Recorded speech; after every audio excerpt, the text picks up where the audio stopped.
Esperanza TV presents Taste and See.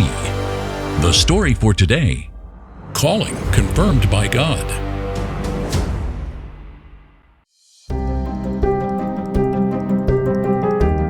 I'm Albert Prado from Wakefield, Massachusetts. I'm Venezuelan, an industrial engineer, a pastor. I arrived in the United States in 2016. The first few months were tough. Venezuela, I was studying industrial engineering. When I got here, God completely changed my plans. And when I got here, I remember one day my mom called me and said, "Hey, Albert, what have you been thinking? What are you going to do? What are you going to study? You're young." And honestly, I got upset with her. "Mom, I'm in an unknown country, don't speak the language, have no money. I can't study here." On a Saturday, actually the Saturday after my mom's call, which was on a Monday, I was invited to preach at the church. In fact, it was my church for 3 years, the church in Bridgeport, Connecticut. And after I finished preaching, a brother, whom I appreciate very much, he grabs me. You know, they always stand at the end to greet the preachers. And he grabs me by the shoulders, shakes me and says, "Leave engineering behind, go study theology." And I was like, wait, what was that? I had asked God for a clear sign that this was His will. I said goodbye, good morning. I'm going to study, I accept the calling. But I want to take the full course load. I want to study all the subjects the university offers every semester. And I'm going to trust in you that you will give me what I need, including the money, the time, the mental capacity to be able to handle it. So that was like the final confirmation from God that this was what He wanted for me. After ignoring several callings, I decided to study theology at Montemorelos virtually. It wasn't easy. I had to work to pay for my studies and daily expenses.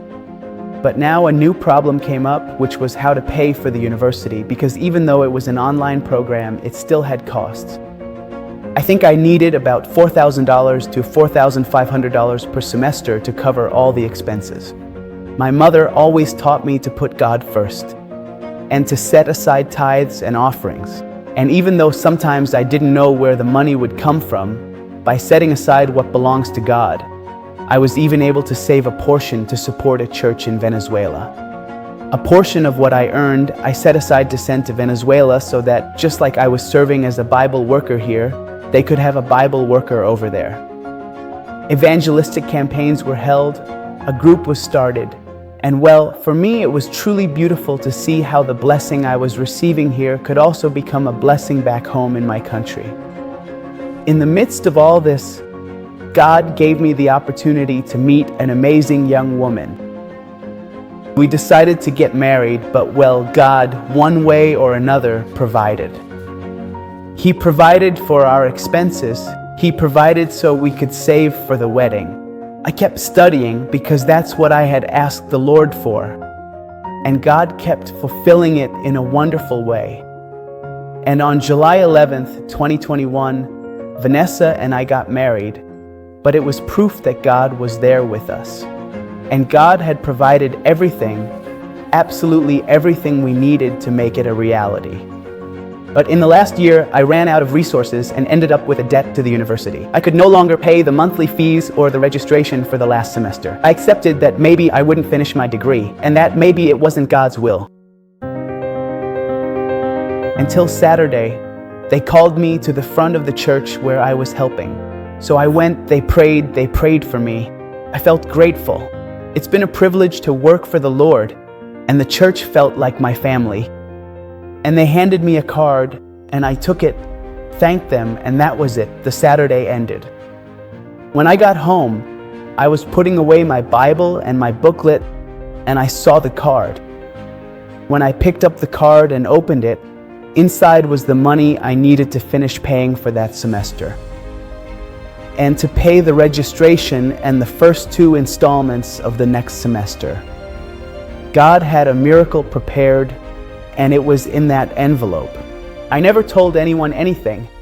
I never mentioned the situation I was going through or the money I was missing, but it was as if someone knew, and I know that was God down to the last cent. The exact amount of money I needed was in that envelope. I got emotional and thanked God because He confirmed to me that He really did want me to become a pastor. And I told God, today more than ever, I am completely sure that you want me for the ministry. The following Monday, I sent the money to the university, paid off my debt, enrolled for the next semester, and paid the first 2 monthly installments for the upcoming semester. There was no doubt, not even the slightest doubt, that it was God who guided my life along that entire path. Currently, we are living here in Wakefield, Massachusetts.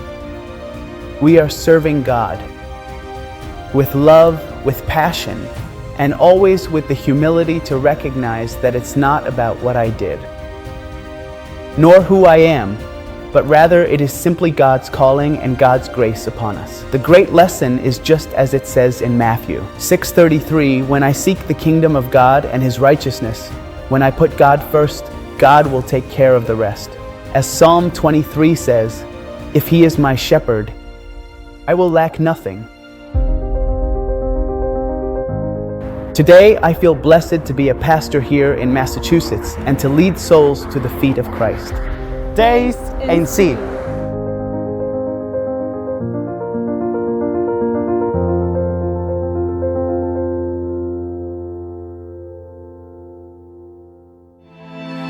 Now let us prepare to be faithful to God with our tithe and offerings.